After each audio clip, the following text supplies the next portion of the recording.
बाकी बैलेंस बहुत चाहिए, अच्छा भावना और विवेक का। मैं दो बातें बाबा के यज्ञ की सुनाता हूँ, क्योंकि हम सब जानते हैं एक बाबा ने बड़ा अच्छा नियम बनाया है, और वो है भावनात्मक, भावना का नियम है। वो कौन सा है? बाबा को भोग लगाने का,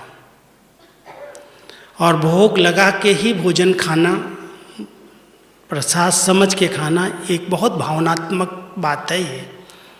और इससे बहुत सारी प्रॉब्लम्स, बहुत सारी समस्याओं का हल हो जाता है।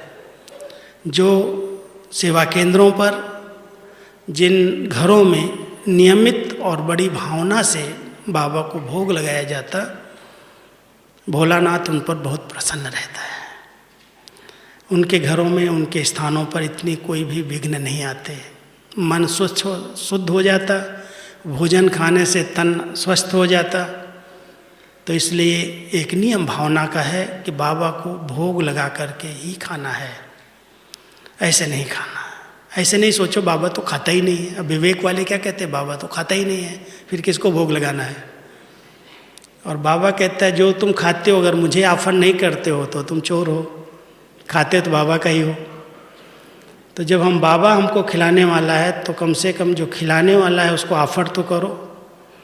उसकी सकाश पड़ेगी, उसकी दृष्टि पड़ेगी, वो शक्ति आएगी, खाने से वो शुद्ध शक्तिशाली बन जाएगा। तो मैं दो बातें सुनाता हूँ, विवेक की भी है और भावना की भी है। एक दिन बाबा मेडिटेशन हॉल में आए थे, और नियम पूर्वक मधुबन में दोपहर को और शाम को जो भी भोजन बनता है उसका भोग बाबा के कमरे में लगता है।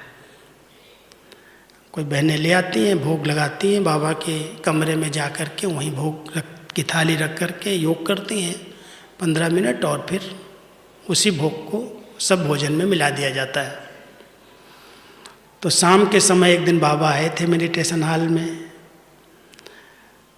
तो कुछ भाइयों ने विवेक से उन बहनों को बोला, अरे बहन जी, ये तो बाबा का फोटो है जहाँ भोग लगाने जा रही हैं, और बाबा यहाँ चैतन्य में आए हुए हैं, यहीं बाबा को खिला दो ना, यहाँ क्या भोग लगाती हो? तो ये बात बाबा तक गई। बाबा को पता चला कि बच्चों ने ऐसे ऐसे बोला है। तो बाबा ने कहा बच्चे जो कर रहे हैं वो बहुत यथार्थ है, गलत नहीं है। भले बाबा यहाँ बैठा है, लेकिन बच्चों को नियम पूर्वक जहाँ भोग लगता है वहीं लगाना है। और बाबा तो बहुरूपी है, 1 सेकंड में कहीं भी पहुँच करके भोग स्वीकार करता है।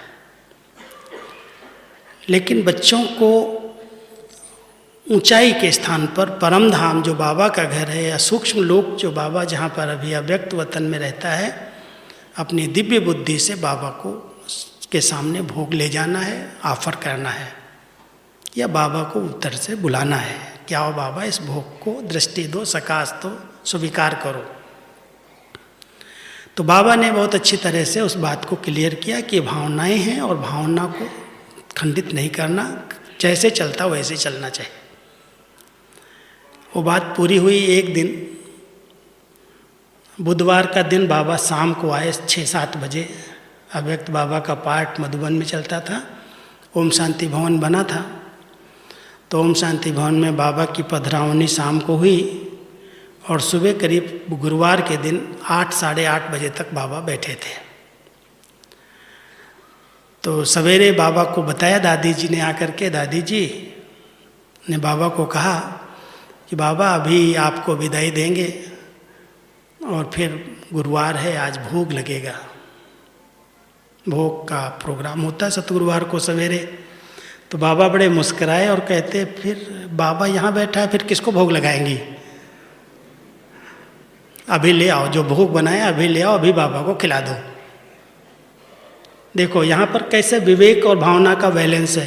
बाबा जानता है कि 8 बज गया, 9 बज गया, अभी 8:30, 9 बज गया, इसके बाद जाएंगे, स्नान वगैरह करेंगे, भोग लगेगा, फिर 10-11 बजेगा, सेवाएं डिस्टर्ब होंगी। बाबा ने कहा नहीं बच्ची, ज़रूरत नहीं है फिर से भोग लगाने की।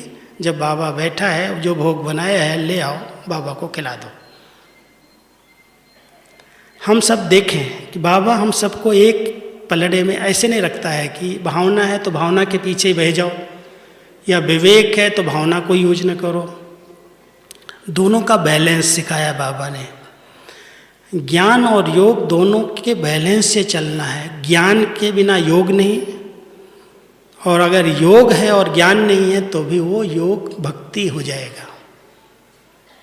इसलिए ज्ञान फाउंडेशन है, इस बात को भूलना नहीं।